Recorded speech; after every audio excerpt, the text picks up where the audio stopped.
ஆலயத்தில் நாம் நுழைகையிலே புது நினைவுகள் எழுகின்றன. அந்த நினைவுகளின் புது வருகையிலே நம் நெஞ்சங்கள் நிறைகின்றன. ஆலயத்தில் நாம் நுழைகையிலே புது நினைவுகள் எழுகின்றன.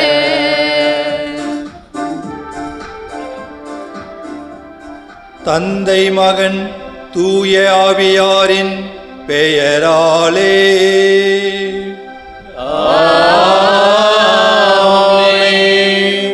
நம் ஆண்டவராகிய இயேசு கிறிஸ்துவின் அருளும் கடவுளின் அன்பும் தூய ஆவியாரின் நட்புறவும் உங்கள் அனைவரோடும் இருப்பதாக.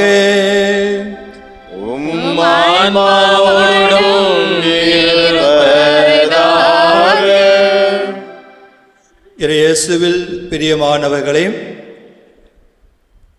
மாதத்தின் முதல் வேளன் குழந்தை இயேசுவை மகிமைப்படுத்த ஒன்று சேர்ந்திருக்கின்றோம்.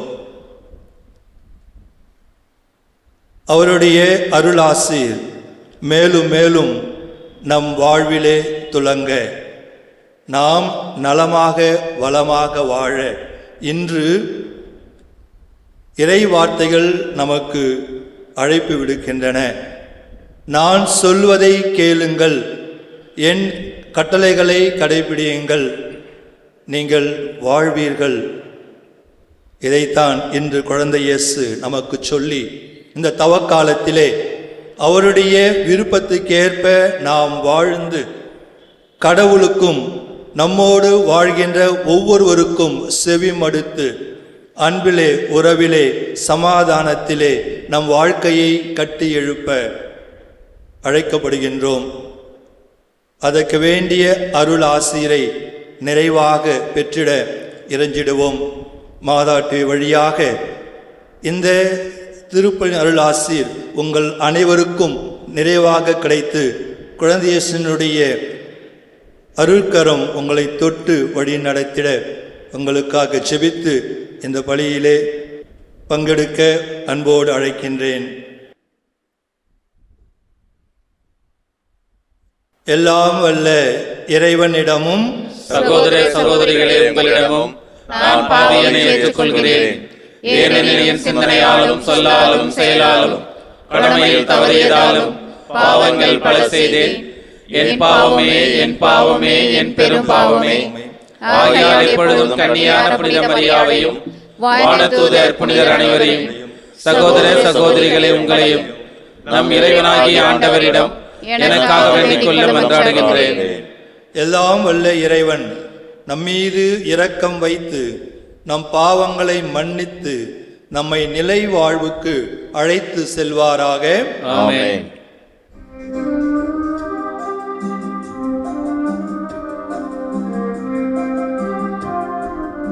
ஆண்டவரே இரக்கமாயிரும்.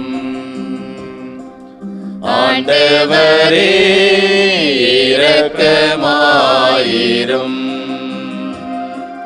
கிறிஸ்துவே இரக்கமாயிரும்.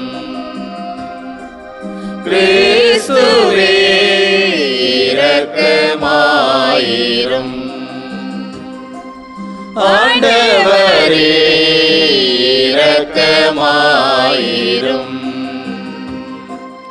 ஆண்டவரே இரக்கமாயிரும். மன்றாடுவோமாக. ஆண்டவரே, மாண்புக்கு உரிய உம்மை தாழ்மையுடன் வேண்டுகின்றோம். மீட்பு அளிக்கும் திருவிழா எவ்வளவுக்கு மிக நெருங்கி வருகிறதோ அவ்வளவுக்கு பாஸ்கா மறை நிகழ்வை இறை பற்றுடன் கொண்டாட நாங்கள் அணுகி செல்வோமாக. உம்மோடு தூய ஆவியாரின் ஒன்றிப்பில் இறைவனாய் என்றென்றும் வாழ்ந்து ஆட்சி செய்கிறவர் வழியாக உம்மை மன்றாடுகின்றோம்.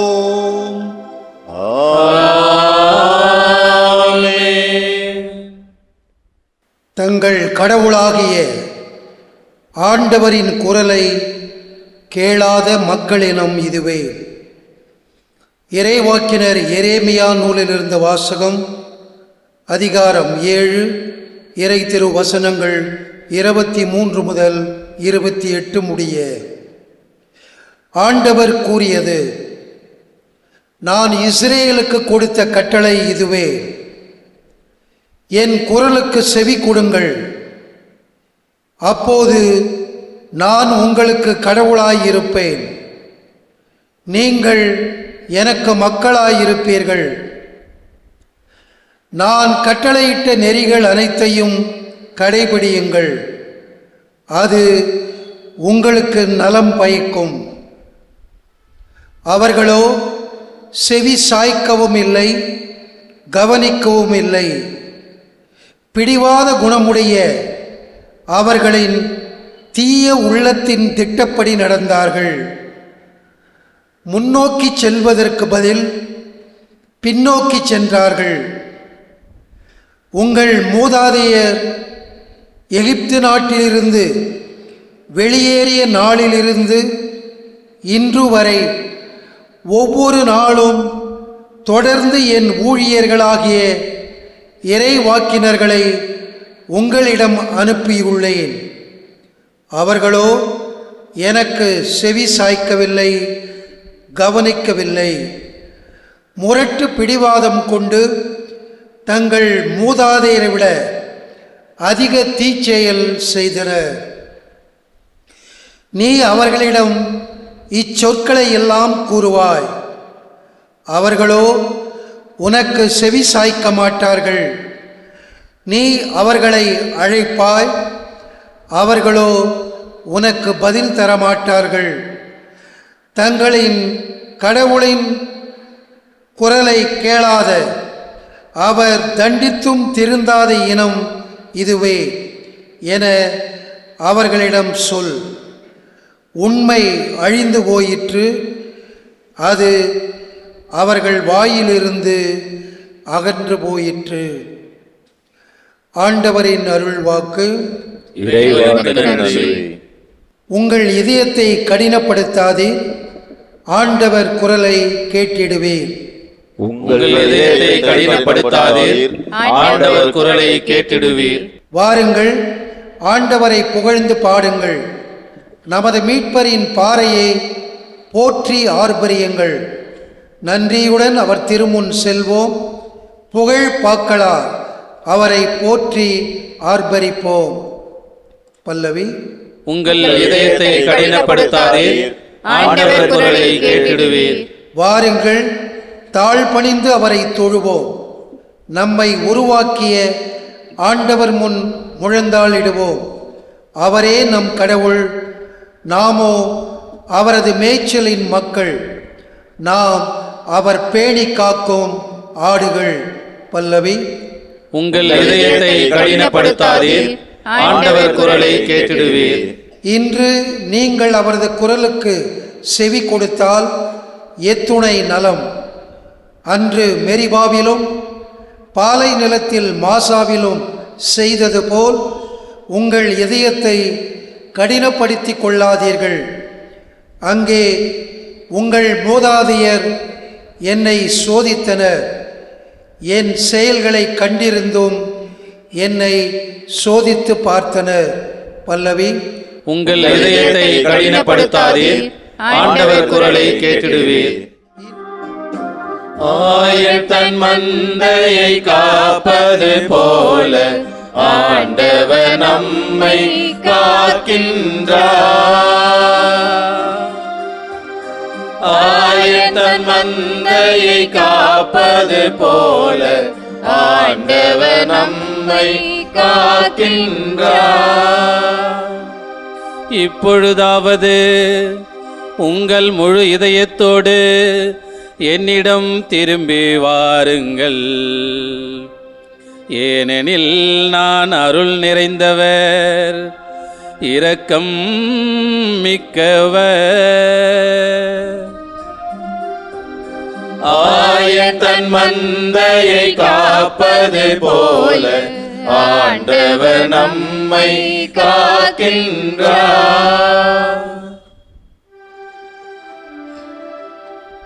ஆண்டவர் உங்களோடு இருப்பாராக. உம் ஆன்மாவோடும் இருப்பாராக. லூக்கா எழுதிய தூய நற்செய்தியிலிருந்து வாசகம். ஆண்டவரே மாட்சி உமக்கே. லூக்கா நற்செய்தி பிரிவு 11 இறை வார்த்தைகள் 14 முதல் 23 முடிய. ஒரு நாள் இயேசு பேச்சிழந்தவரிடமிருந்து பேயை ஓட்டினார். பேய் வெளியேறவே பேச்சற்ற அவர் பேசினார். கூட்டத்தினர் வியந்து நின்றனர். அவர்களுள் சிலர் பேய்களின் தலைவனாகிய பெயல்செபூலை கொண்டே இவன் பேய்களை ஓட்டுகிறான் என்றனர். வேறு சிலர் அவரை சோதிக்கும் நோக்குடன் வானத்திலிருந்து ஏதேனும் ஓர் அடையாளம் காட்டுமாறு அவரிடம் கேட்டனர். இயேசு அவர்களுடைய சிந்தனைகளை அறிந்து அவர்களிடம் கூறியது, தனக்கு எதிராக தானே பிளவுபடும் எந்த அரசும் பாழாய் போகும். அவ்வாறே பிளவுபடும் வீடும் விழுந்துவிடும். சாத்தானும் தனக்கு எதிராக தானே பிளவுபட்டு போனால் அவனது அரசு எப்படி நிலைத்து நிற்கும்? பெயல்செபூலை கொண்டு நான் பேய்களை ஓட்டுகிறேன் என்கிறீர்களே, நான் பெயல்செபூலை கொண்டு பேய்களை ஓட்டுகிறேன் என்றால் உங்களை சேர்ந்தவர்கள் யாரை கொண்டு பேய் ஓட்டுகிறார்கள்?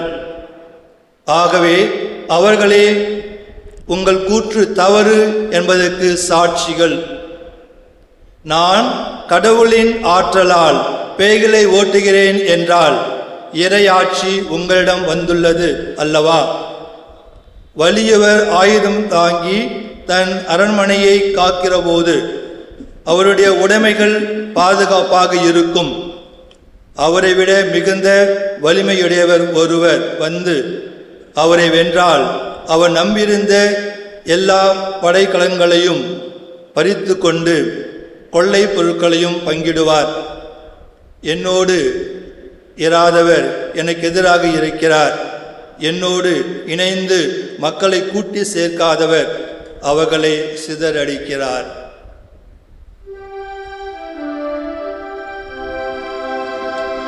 ஆண்டவரின் அருள் வாக்கு. கிறிஸ்துவே உமக்கு புகழ். இயேசுவில் பிரியமானவர்களே, எனக்கு செவி கொடுங்கள், அப்பொழுது நான் உங்கள் கடவுளாக இருப்பேன், நீங்கள் என் மக்களாக இருப்பீர்கள். என் கட்டளைகளை கடைபிடியுங்கள், அது உங்களுக்கு நலம் பயக்கும். ஆண்டவருடைய அழைப்பு. அவருக்கு செவிசாயித்து அவரோடு வாழ்கின்ற பொழுது நமக்கு நலம் என்பதை தெளிவாக ஆண்டவர் சொல்கின்றார்.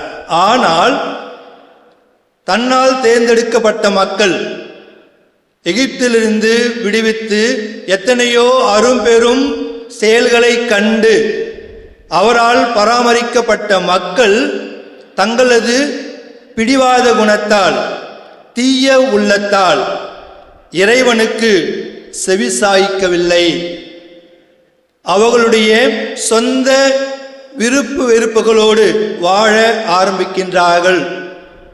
கடவுள் அனுப்பிய இறைவாக்கினர்களுக்கு அவர்கள் செவிசாய்க்கவில்லை. இன்று முதல் வாசகத்திலே கடவுள் சொன்ன எரேமியா இறைவாக்கினருக்கு அந்த வார்த்தைகள், நீ சொல்வதையும் அவர்கள் கேட்கப் போவதில்லை. அவர்களுடைய கடினமான உள்ளத்தை கடவுள் தெளிவாக வெளிப்படுத்துகின்றார். இன்றும் அதே ஒரு நிலைதான் செவிசாய்க்காமல் வாழ்கின்ற ஒரு நிலை. கணவன் மனைவிக்கு செவிசாய்ப்பதில்லை, மனைவி கணவனுக்கு செவிசாய்ப்பதில்லை, பிள்ளைகள் பெற்றோருக்கு செவிசாய்ப்பதில்லை, எல்லாவற்றுக்கும் மேலாக கடவுளுக்கும் செவிசாய்ப்பதில்லை. இன்று மனிதன் ஒன்றுக்கு மட்டும்தான் செவிசாய்த்துக் கொண்டிருக்கிறான். என்னது? செல்போன். அதுக்கு மட்டும்தான் செவிசாய்க்கிறான், வேற எதுக்குமே செவிசாய்க்கிறது கிடையாது. அவர்கள் உள்ளம் மழுங்கி விட்டது. இந்த ஒரு நிலையிலே கடவுள் மிகுந்த வருத்தத்தோடு தன்னுடைய மனநிலையை வெளிப்படுத்துகின்றார். ஏன்? இன்னும் சொல்ல போனால் கடவுளுடைய மகனுக்கே தன் சொந்த மக்கள் செவிசாய்க்கவில்லை என்பதை இந்த நற்செய்தி வெளிச்சமிட்டு காட்டுகிறது. இன்றைக்கு ஒட்டுமொத்தமாக நல்லதை கேட்பதற்கும் நல்லதை சொல்வதற்கும் நல்லதை செய்வதற்கும் மனது நோக்குகிறது. அதனால்தான் ஆண்டவர் சொன்ன நலம் பயக்கும் அந்த நிலை மாறி நலம் இல்லா நிலை எங்கும் பெருகிக் கொண்டிருக்கிறது. அதனால் சண்டை சச்சரவுகள், குழப்பங்கள், பிரச்சனைகள், பிளவுகள் அதிகமாகிக் கொண்டே இருக்கின்றன. அழகான ஓவியம் ஒன்றை வரைந்த ஒருவர் அந்த ஓவியத்தை மெருகேற்ற கருத்து கணிப்பு நடத்துகின்றார். அங்கு குறைகளை மூச்சு விடாமல் அடுக்கிக் கொண்டே சென்றார்கள். அந்த ஓவியர் நீங்களே மாற்றங்களை செய்யலாம் என்று சொல்லி தூரிகையை அவரிடம் கொடுத்தார். யாரும் சரி செய்ய முன் வரவில்லை. இந்த உலகின் பிரதிபலிப்புகளில் இதுவும் ஒன்று. நன்மைத்தனங்கள் அரங்கேறும் போது பாராட்டாமல் குறைகளை மட்டுமே பெரிதுபடுத்தி மகிழ்பவர்களை பார்க்கின்ற ஒரு சூழல் தான் இன்று அதிகமாக இருக்கிறது.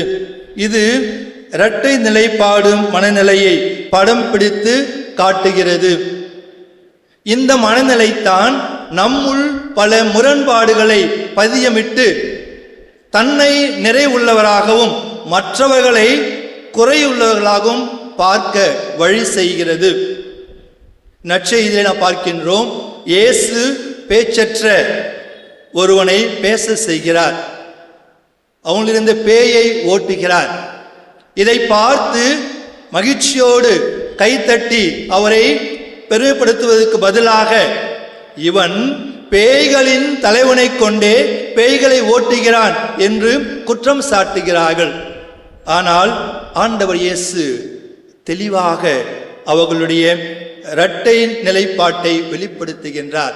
நான் பெயில் சுபுலை கொண்டு பேய்களை ஓட்டுகிறேன் என்றால் உங்களுள் பேய்களை ஓட்டுகிறவர்கள் யாரை கொண்டு பேய் ஓட்டுகிறார்கள்?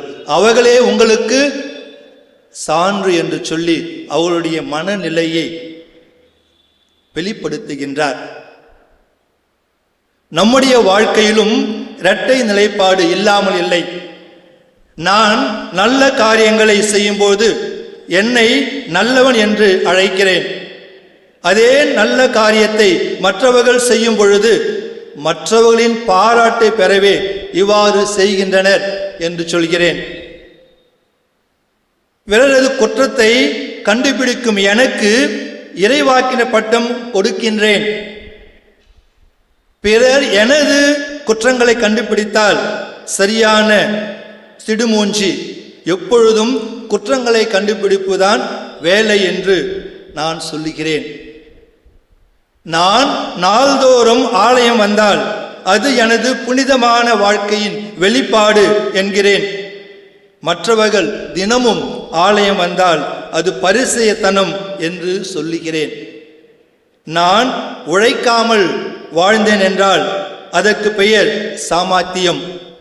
மற்றவர்கள் உழைக்காமல் வாழ்ந்தார்கள் என்றால் அது ஏமாற்றுத்தனம். பிறரை என்னை போல பார்க்க நான் எப்பொழுது கற்றுக்கொள்ளப் போகிறேன்? மற்றவர்களை குறையாகவே பார்ப்பது தான் நமக்கு பழக்கமாகிக் கொண்டிருக்கிறது. அந்த பரிசேயர்களுடைய மனநிலை இன்றும் நம்முள் ஓடிக்கொண்டிருக்கிறது. மற்றவர்கள் இருக்கின்ற நல்லதை, மற்றவர்கள் செய்கின்ற நல்ல காரியங்களை பாராட்டுவது மிக மிக குறைவாக இருக்கிறது. இது குடும்பத்திலும் இருக்கிறது, வேலை செய்யும் இடங்களிலும் இருக்கிறது, இந்த சமூகத்திலும் இருக்கிறது. என்னை போல மற்றவர்களை பார்க்க எப்பொழுது நான் கற்றுக்கொள்ளப் போகிறேன்? அதைத்தான் இன்று ஆண்டவன் நமக்கு வெளிப்படுத்துகின்றார். மாமியார் உடைத்தால் மண் சட்டி, மருமகள் உடைத்தால் பொன் சட்டி. இதுதான் இன்றைய சூழலாக இருக்கிறது. ஒரு குடும்பத்தில் அண்ணன் தம்பி நல்லா சந்தோஷம் வாழ்ந்துகிட்டு இருக்கிறாங்க. அண்ணனுக்கு திருமணம் ஆகிறது. திருமணம் ஆன பிறகு தம்பி தனியாக போக விரும்புகின்றான். தன்னுடைய விருப்பத்தை அண்ணனுக்கு தெரிவிக்கின்றான். அப்பொழுது அண்ணன் வேண்டாம், ஒன்றா இருக்கலாம். அப்போ தம்பி சொல்றான், அண்ணா உனக்கும் எனக்கு எந்த பிரச்சனையும் இல்லை, நம்ம நல்லா இருக்கிறோம். ஆனால் அண்ணி என்னை சரியாக கவனிக்க மாட்டேன்றாங்க, சாப்பாடு கூட எனக்கு ஒழுங்காக போட மாட்டேன்றாங்க. இதுதான பிரச்சனை உனக்கு? கவலைப்படாத, நான் அண்ணிக்கிட்ட பேசுகிறேன், அவங்க நல்லா பார்த்துக்குவாங்க அப்படின்னு சொல்லிட்டு ஒன்றாக இருக்க அழைக்கின்றார். அண்ணியும் வணக்கத்துக்கு மாறாக நன்றாக கவனிக்க ஆரம்பிக்கின்றார்கள். 2 கரண்டி நெய் விடுவதற்கு பதிலாக 4 கரண்டி நெய் விட ஆரம்பிக்கின்றார்கள். இதை பார்த்தவன் தன் அண்ணனிடம் சொல்கின்றார், அண்ணா எனக்கே அண்ணி 4 கரண்டி நெய் விடுறாங்கன்னா உனக்கு 8 கரண்டி நெய் விடுவாங்க. அதனால இந்த ஊதாரித்தனமான அண்ணியோடு நான் வாழ விரும்பவில்லை என்று சொல்லி அவன் தனியே பிரிந்து போக முயற்சி எடுக்கின்றான். குற்றம் கண்டுபிடிக்க வேண்டும் என்று கங்கணம் கட்டிக்கொண்டு இயேசுவை பின்பற்றிய பரிசேயர்களுக்கு பேய் ஓட்டுதல் உட்பட அவர் செய்தவை அனைத்தும் தவறாகத்தான் தெரிகிறது. குற்றம் கண்டுபிடிக்கணும்னா எப்படி எப்படியோ கண்டுபிடிக்கலாம். பல நேரங்களே அதுதான் நம்முடைய வாழ்க்கையாக மாறிவிடுகிறது. பிறரில் உள்ள குற்றங்களை அதிகமாக பார்ப்பது காரணம் மற்றவர்கள் உள்ள குறைகள் அல்ல, மாறாக என் பார்வையில் உள்ள குறைபாடு என்பதை புரிந்து கொள்ள அழைக்கப்படுகின்றோம். பல நேரங்களில் நம்ம உணர்வது கிடையாது, நான் தான் இது காரணம் என்று புரிந்து கொள்வது கிடையாது. வித்தியாசமாகத்தான் நம்முடைய வாழ்க்கை இருந்து கொண்டிருக்கின்றது. 83 வயது பெண்மணி காது கேட்காதனால இயரிங் எய்டு கேள்வி சாதனம் காதில் பொருத்தி கொள்ள விரும்பவில்லை. காது கேட்கல, அதை பொருத்திக்கிட்டா காது கேட்கும். ஆனால் அந்த அம்மா விரும்பலை. ஏன்னா அதை பொருத்திக்கிட்டா அவங்களுக்கு வயசு ஆன மாதிரி காண்பிக்கலாம். அதனால் அது எனக்கு வேணாம் அப்படின்னு சொல்லிட்டு தூக்கி போட்டுடுறாங்க. ஆனால் என்ன பிரச்சனைனா எப்போ உட்காந்து பேசும்பொழுது அவங்க சொல்ற குற்றச்சாட்டு என் கூட யாருமே பேச மாட்டேன்றாங்க அப்படின்னு சொல்லிட்டு அடிக்கடி குற்றம் சொல்லிக்கொண்டே இருக்க ஆரம்பிக்கின்றார்கள். பல நேரங்களிலே நம்முடைய வாழ்க்கையும் அந்த 83 வயதான பெண்மணி போலத்தான். கடவுள் நமக்கு மனசாட்சி என்ற ஹியரிங் எய்டை கொடுத்திருக்கின்றார். பல நேரங்களிலே நாம் அதை அணைத்துவிட்டு கடவுள் சொல்வதை கேட்காமல் இருந்து கொண்டிருக்கின்றோம். ஆனாலும் கடவுள் என்னோடு பேசுவதில்லை, கடவுள் என்னோடு இருப்பதில்லை என்று குறை சொல்லிக் கொண்டிருக்கின்றோம். இன்று கடவுள் நமக்கு சொல்வது, உன்னுடைய மனசாட்சி என்ற ஹியரிங் எய்டை ஆன் செய்து எப்பொழுதும் நான் சொல்வதை செவிசாய்த்து கேள், அப்பொழுது உன் வாழ்க்கை பலன் பெறும். நீ பெரிதாக நினைத்து கொண்டிருக்கின்ற இதுதான் எனக்கு முக்கியம் என்று சொல்லி அதன் பின்னால் ஓடிக்கொண்டிருக்கின்ற அனைத்தையும் ஒதுக்கி விடுவதற்கு என்னுடைய வார்த்தைகள் மிக மிக அவசியம். அதைத்தான் என் ஆண்டவர் இயேசு தெளிவாக சொல்கின்றார். என்னோடு இராதவன் எனக்கு எதிராக இருக்கின்றான், என்னோடு இணைந்து மக்களை கூட்டிச் சேர்க்காதவன் அவர்களை சிதறடிக்கிறான். இதற்கு காரணமே நமது மனச்சான்றுதான்.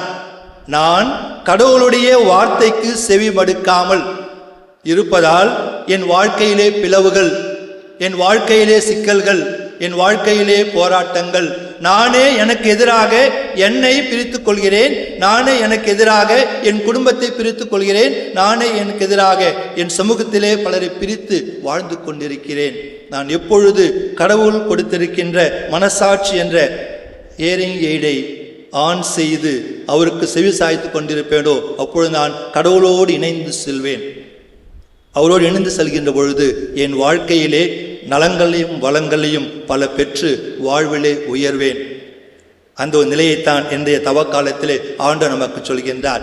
உங்கள் இதயத்தை கடினப்படுத்திக் கொள்ளாதீர்கள், எனக்கு செவிசாயுங்கள், நீங்கள் வாழ்வீர்கள் என்று சொல்லி நம்மை வாழ அழைக்கின்றார். வாழ்வதற்கான அனைத்து நலங்களையும் வளங்களையும், வாழ்வதற்கான அனைத்து சாதனங்களையும் கடவுள் நமக்கு கொடுத்து நம்மை ஆசீர்வதித்துக் கொண்டே இருக்கின்றார். அவற்றை பெற நாம் தயாராக இருக்கின்றோமா?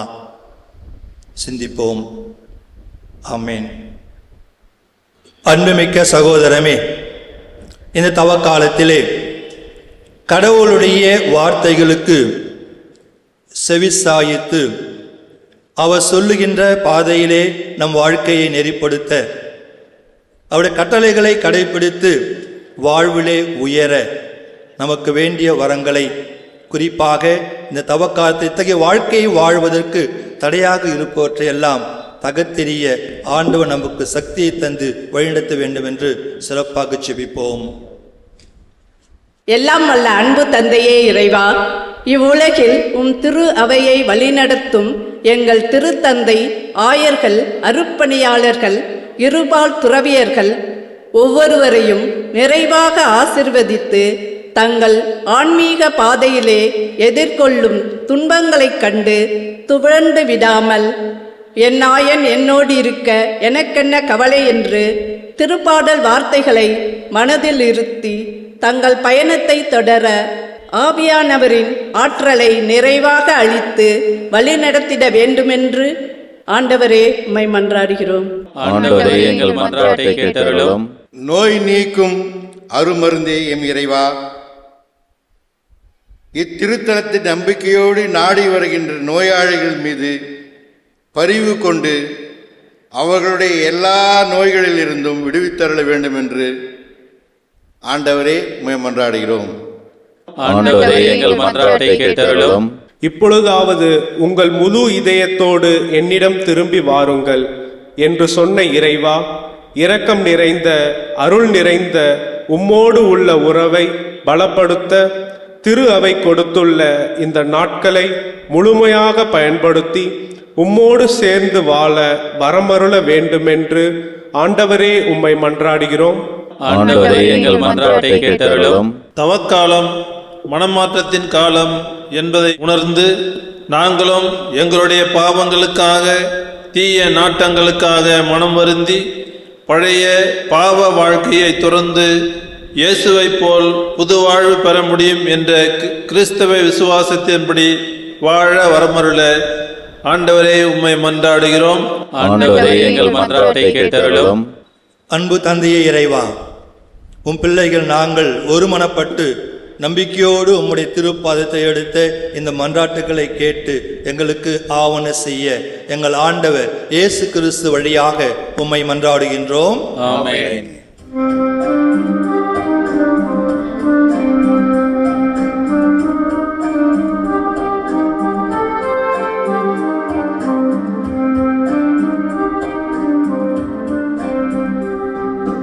அன்பின் பலியாய் ஏற்பாய், உம்மை அணுகிடும் எளியவர் வேண்டுதல் கேட்பாய். அன்பின் பலியாய் ஏற்பாய், புண்படும் மனதில் துயர் தீர்ப்பாய். புண்படும் மனதில் தீர்ப்பாயமை புண்ணிய வாழ்வில் நிலை பெற செய்வாய் அன்பின் பலியாய் ஏற்பாய்.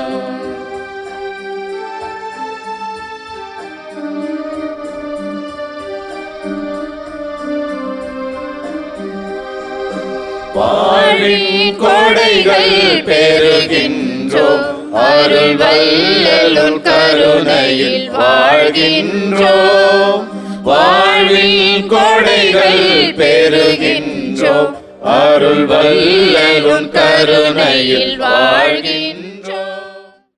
சகோதர சகோதரிகளே, என்னுடையதும் உங்களுடையதுமான இப்பலி எல்லாம் வல்ல தந்தையாகிய இறைவனுக்கு ஏற்றதாகும்படி மன்றாடுங்கள். ஆண்டவர் தம் திருப்பெயரின் புகழ்ச்சிக்காகவும் ஆட்சிக்காகவும் நமது நன்மைக்காகவும் புனித திரு அவை அனைத்தின் நலனுக்காகவும் உமது கையிலிருந்து இப்பலியை ஏற்றுக்கொள்வாராக. ஆண்டவரே, மக்களின் காணிக்கைகள் உமக்கு உகந்தனவாயிருக்குமாறு அவர்களை பாவ கரைகள் அனைத்திலிருந்தும் தூய்மைப்படுத்தியருள உம்மை வேண்டுகின்றோம். போலி இன்பங்களில் சிக்கிக் கொள்ளாமல் மக்களை காப்பாற்றி உமது உண்மைக்கு கைமாறாக பெற்றிட உதவி அளிப்பீராக. எங்கள் ஆண்டவர் இயேசு கிறிஸ்து வழியாக உம்மை மன்றாடுகின்றோம்.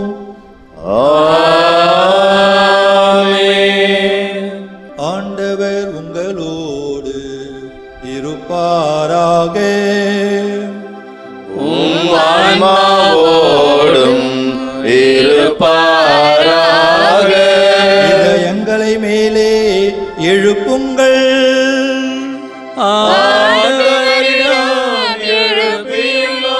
நம் இறைவனாகிய ஆண்டவருக்கு நன்றி கூறுவோம். அது தகுதியும் நீதியுமானது.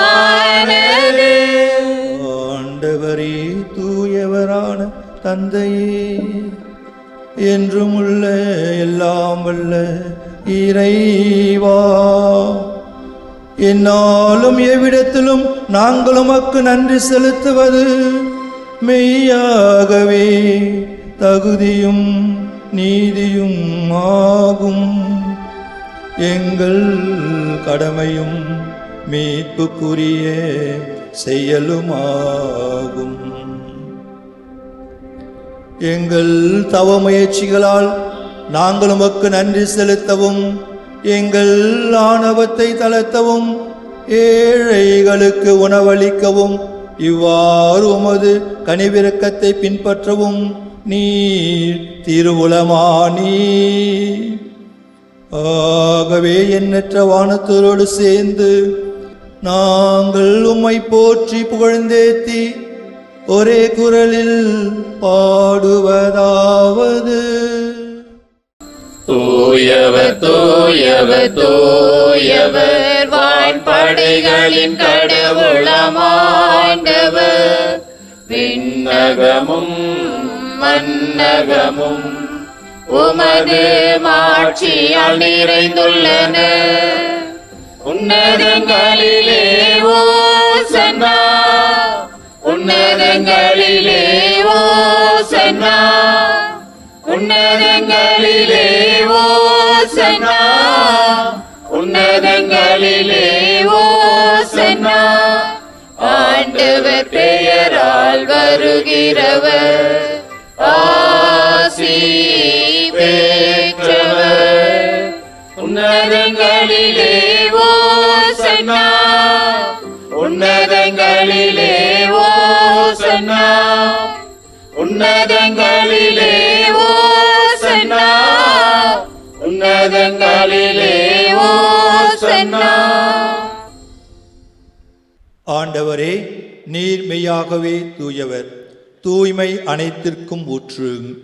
ஆகவே உம்முடைய ஆவியை பொழிந்து இக்காணிக்கைகளை தூய்மைப்படுத்த உம்மை வேண்டுகிறோம். இவ்வாறு எங்கள் ஆண்டவர் இயேசு கிறிஸ்துவின் உடலும் இரத்தமுமாக எங்களுக்கு இவை மாறுவனவாக. அவர் பாடுபட உளம் கனிந்து தம்மை கையளித்த போது அப்பத்தை எடுத்து நன்றி செலுத்தி அதை பிட்டு தம் சீடர்களுக்கு அளித்து கூறியதாவது: அனைவரும் இதிலிருந்து பெற்று உண்ணுங்கள், ஏனெனில் இது உங்களுக்காக கையளிக்கப்படும் என் உடல்.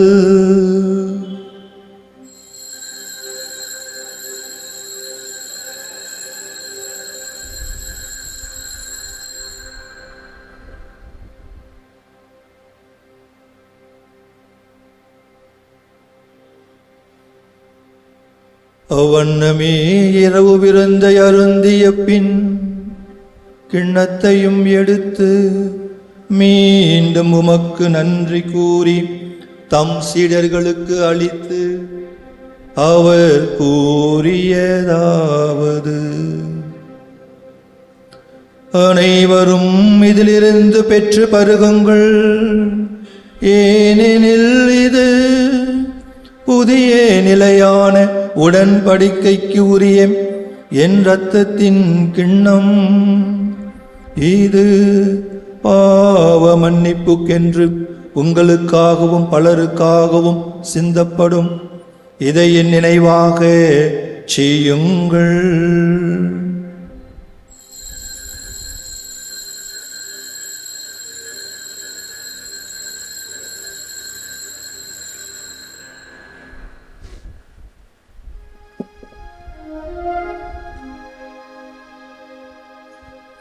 நம்பிக்கையின் மறைபொருள். ஆண்டவரே, நீர் வருமளவும் உமது இறப்பினை அறிக்கையிடுகின்றோம், உமது உயிர்ப்பினையும் எடுத்துரைக்கின்றோம்.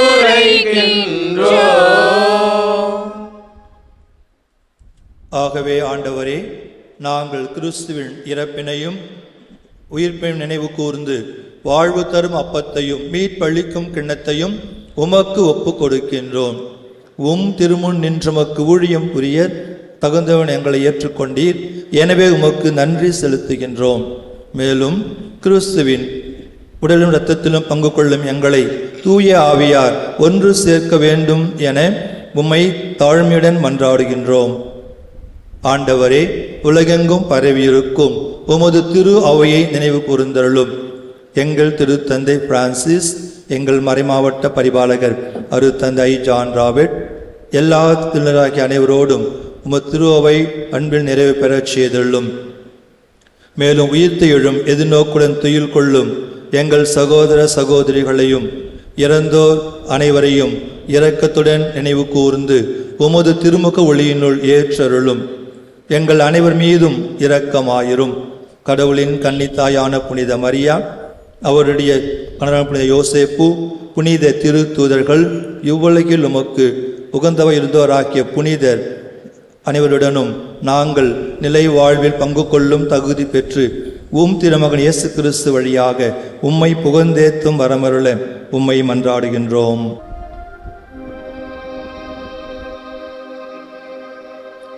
இவர் வழியாக இவரோடு இவரில் எல்லாம் வல்ல இறைவனாகிய தந்தையே, தூய ஆவியாரின் ஒன்றிப்பில் எல்லா புகழும் ஆட்சியும் என்றென்றும் உமக்கு உரியதே.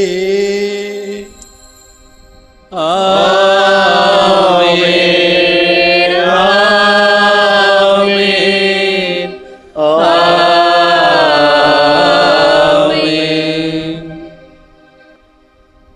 மீட்பரின் கட்டளையால் கற்பிக்கப்பட்டு இறை படிப்பினையால் பயிற்சி பெற்ற நாம் துணிந்து பாடுவோம். விண்ணுலகில் இருக்கின்ற எங்கள் தந்தையே, உமது உமது பெயர் தூயதென போற்ற பெருக. உமது ஆட்சி வருக. உமது திருவுளம் விண்ணுலகில் நிறைவேறுவது போல மண்ணுலகிலும் நிறைவேறுக. எங்கள் அன்றாட உணவை இன்று எங்களுக்கு தாரும். எங்களுக்கு எதிராக குற்றம் செய்வோரை நாங்கள் மன்னிப்பது போல எங்கள் குற்றங்களை மன்னியும். எங்களை சோதனைக்கு உட்படுத்தாதேயும். தீயோனிடமிருந்து எங்களை விடுவித்தருளும். எங்களை விடுவித்தருளும். ஆண்டவரே, தீமை அனைத்துமிருந்து எங்களை விடுவித்து எங்கள் வாழ்நாளில் அமைதி கண்டருள உம்மை மன்றாடுகின்றோம். உமது இரக்கத்தின் உதவியால் நாங்கள் பாவத்திலிருந்து எப்போதும் விடுதலை பெற்று யாதொரு கலக்கமுமின்றி நலமாயிருப்போமாக. நாங்கள் இது நோக்கி இருக்கும் பேரின்பத்துக்காகவும் எம் மீட்பராகிய இயேசு கிறிஸ்துவின் வருகைக்காகவும் காத்திருக்கின்றோம். ஏனெனில் ஆட்சியும் வல்லமையும் மாட்சியும் என்றென்றும் உமதே. ஆண்டவரே இயேசு கிறிஸ்துவே, அமைதி உங்களுக்கு விட்டுச் செல்கிறேன், என் அமைதியையே உங்களுக்கு அளிக்கிறேன் என்று உம் திருத்தூதர்களுக்கு மொழிந்தீரே. எங்கள் பாவங்களை பாராமல் உமது திரு அவையின் நம்பிக்கையை கண்ணோக்கி உமது திருவுளத்திற்கு ஏற்ப அதற்கு அமைதியும் ஒற்றுமையையும் அளித்தருள்வீராக. என்றென்றும் வாழ்ந்து ஆட்சி செய்கிறவர் நீரே.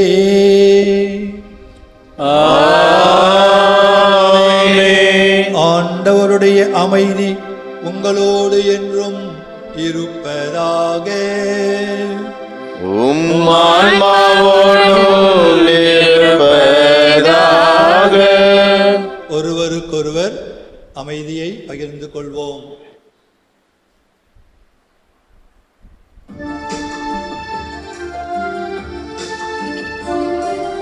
உலகின் பாவம் போக்கும் இறைவனின் செம்மறியே, எம்மேல் இரக்கம் வையும்.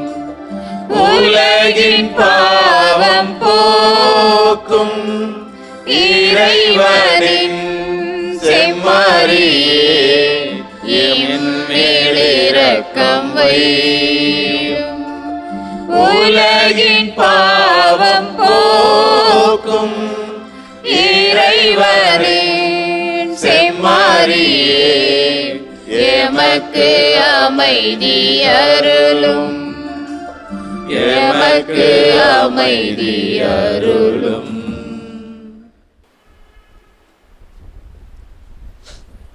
இதோ இறைவனின் செம்மறி, இதோ உலகின் பாவங்களை போக்குபவர். செம்மை விருந்து கழைக்க பெற்றோர் பேறு பெற்றோர். ஆண்டவரே, நீர் என் இல்லத்தில் எழுந்தருள நான் தகுதியற்றவள். ஆனால் ஒரு வார்த்தை மட்டும் சொல்லி அருளும், எனது ஆன்மா நலமடையும்.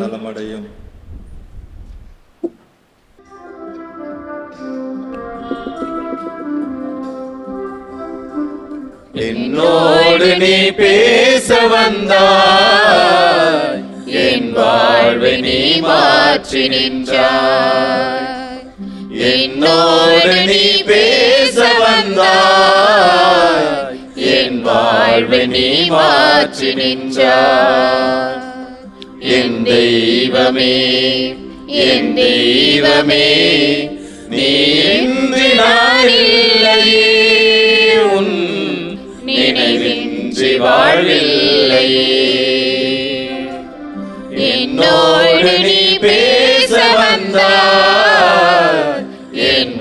வாழ்வை நீ மாற்றி நின்றாய்.